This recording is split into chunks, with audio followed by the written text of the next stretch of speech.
ನಮಸ್ತೆ, ನಾನು ನಿಮ್ಮ ಆಶಾ ಪ್ರಕಾಶ್ ಮಾತಾಡ್ತಾ ಇದ್ದೀನಿ. ಯಾರು ಫಸ್ಟ್ ಟೈಮ್ ನಮ್ಮ ವಿಡಿಯೋ ನೋಡ್ತಿದ್ದೀರಾ, ಪ್ಲೀಸ್ ಲೈಕ್ ಮಾಡಿ, ಶೇರ್ ಮಾಡಿ, ಸಬ್ಸ್ಕ್ರೈಬ್ ಮಾಡಿ. ಇವತ್ತು ಸಿಂಪಲಾಗಿ 5 ನಿಮಿಷದಲ್ಲಿ ಒಂದು ಸಾಂಬಾರು ಮಾಡೋದು ಹೇಳ್ಕೊಡ್ತೀನಿ. ಈಗ ಪಾಪ ಕೆಲಸಕ್ಕೆ ಹೋಗ್ತಾರೆ ಎಲ್ಲರೂ, ಅಡುಗೆ ಮಾಡೋದಕ್ಕೆ ಕಷ್ಟ ಮತ್ತು ಮಾಡೋದಕ್ಕೂ ಬರೋದಿಲ್ಲ ಕೆಲವ್ರಿಗೆ. ಅಂಥವ್ರಿಗೆ ಉಪಯೋಗ ಆಗಲಿ ಅಂತ ಮಾಡ್ತಾಯಿದ್ದೀನಿ. ನೋಡಿ, ತರಕಾರಿ ಯಾವ್ದು ಬೇಕಾದರೂ ಹಾಕೋಬೋದು. ನಿಮಗೆ ಏನು ಇಷ್ಟ, ಯಾವ ತರಕಾರಿ ಇದೆ ಅದನ್ನು ಹಾಕೋಬೋದು. ನಮ್ಮನೇಲಿ ಈಗ ಕ್ಯಾರೆಟು ಮತ್ತು ಕ್ಯಾಪ್ಸಿಕಮ್, ಆಲೂಗಡ್ಡೆ ಇತ್ತು, ಅದನ್ನು ಹಾಕಿದ್ದೀನಿ. ಕಾಳು, ಬೇಳೆಕಾಳು ಮತ್ತು ಹಸಿರು ಕಾಳು ಹಾಕಿದ್ದೀನಿ. ಟೊಮೊಟೊ, ಈರುಳ್ಳಿ ಮತ್ತು ಕೊತ್ತಂಬರಿ ಸೊಪ್ಪು ಕಟ್ ಮಾಡಿ ಇಟ್ಕೊಂಡಿದ್ದೀನಿ. ಇದು ಖಾರ ಗೀರ ಏನು ರುಬ್ಬಂಗೆ ಏನಿಲ್ಲ, ಡೈರೆಕ್ಟು ಸಾಂಬಾರು 5 ನಿಮಿಷದಲ್ಲಿ ಮಾಡಿಬಿಡ್ಬೋದು. ಕಟ್ ಮಾಡಿ ಇಟ್ಕೊಳ್ಳೋದು ಅಷ್ಟೇ ಇದನ್ನು. ಆಮೇಲೆ ಹುರ್ಗಡ್ಲೆ ಪೌಡ್ರು ತೊಗೊಂಡಿದ್ದೀನಿ ಮತ್ತು ಸಾಂಬಾರು ಪೌಡ್ರು. ಬನ್ನಿ ಯಾವ ರೀತಿ ಮಾಡೋದು ಅಂತ ನಿಮಗೆ ತೋರಿಸ್ತೀನಿ. ಈಗ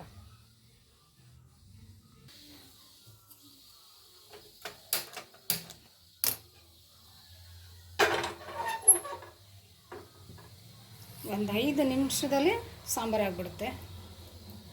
ಖಾರ ರುಬ್ಬಂಗಿಲ್ಲ, ಏನಿಲ್ಲ, ಕಟ್ ಮಾಡ್ಕೊಂಡು ಮಾಡೋದಷ್ಟೇ. ಪಾತ್ರೆ ಕಾಯಲ್ಲಿ ಎಣ್ಣೆ ಹಾಕ್ತೀನಿ.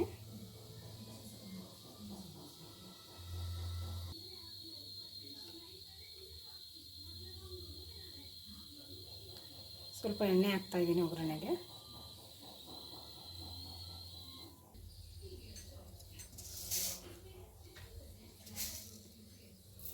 ಸಾಸಿವೆ ಹಾಕ್ತಾಯಿದ್ದೀನಿ.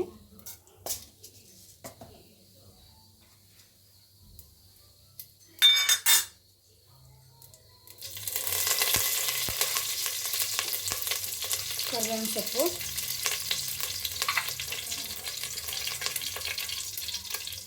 ಮತ್ತು ಈರುಳ್ಳಿ ಮತ್ತು ಜಜ್ಜಿರೋದು 2 ಬೆಳ್ಳುಳ್ಳಿನ ಹಾಕ್ತಾಯಿದ್ದೀನಿ.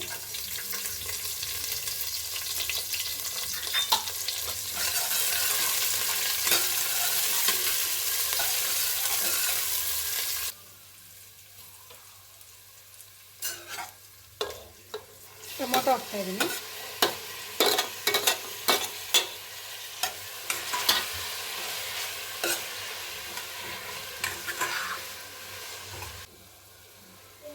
ತರಕಾರಿ ಹಾಕ್ತಾಯಿದ್ದೀನಿ. ಈಗ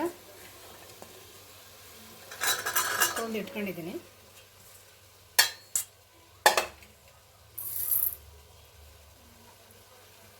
ಮತ್ತು ಬೇಳೆಕಾಳು, ಹಸಿರು ಕಾಳು ಇದೆಯಲ್ಲ, ಅದನ್ನೂ ಹಾಕ್ತಾಯಿದ್ದೀನಿ. ಎಲ್ಲ ತೊಳೆದು ಇಟ್ಕೊಂಡಿದ್ದೆ.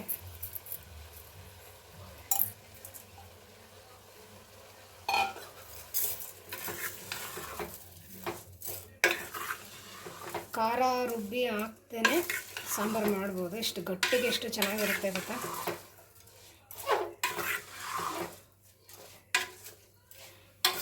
ಮನೇಲಿ ತೆಂಗಿನಕಾಯಿ ಇಲ್ಲ ಅಂತ ಅಂದಾಗಲೂ ಈ ಥರ ಸಿಂಪಲ್ಲಾಗಿ ಮಾಡ್ಬೋದು.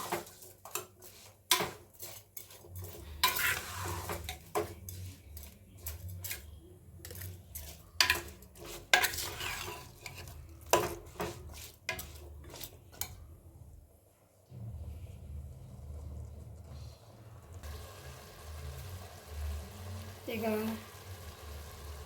ಸಾಂಬಾರು ಪುಡಿ ಹಾಕ್ತಾಯಿದ್ದೀನಿ, ಖಾರದ ಪುಡಿ ನಮ್ಗೆ ಎಷ್ಟು ಬೇಕೋ ಅಷ್ಟು.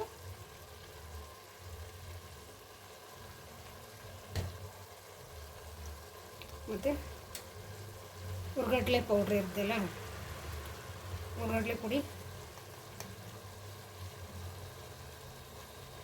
ಅದೊಂದು 2 ಸ್ಪೂನ್ ಹಾಕೊಂಡಿದ್ದೀನಿ. ಈಗ ಎಷ್ಟು ನೀರು ಬೇಕೋ ಅಷ್ಟು ನೀರು ಹಾಕಿ ಸಾಂಬಾರು ಹೆಚ್ಚಿಸ್ಕೊಳ್ಳೋಣ.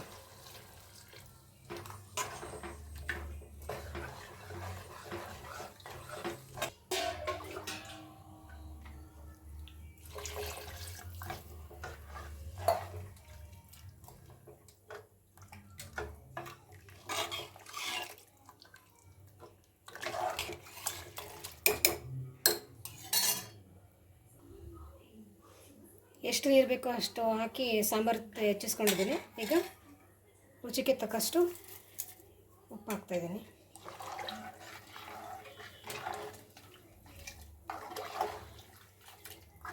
ಈಗ ಕುಕ್ಕರ್ ಮುಚ್ಚಿ ಒಂದು 3 ವಿಷಲ್ ಕೂಗಿಸ್ಕೊಬೋಣ ಸಾಂಬಾರು.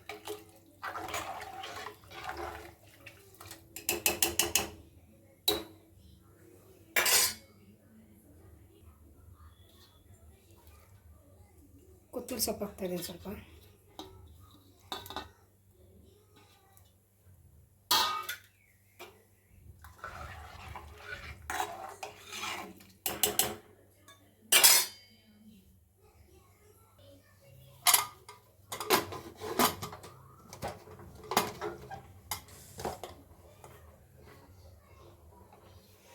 ಒಂದು 3 ವಿಷಲ್ ಕೂಗಿಸ್ಕೊಬಿಡೋಣ ಈಗ ಸಾಂಬಾರು.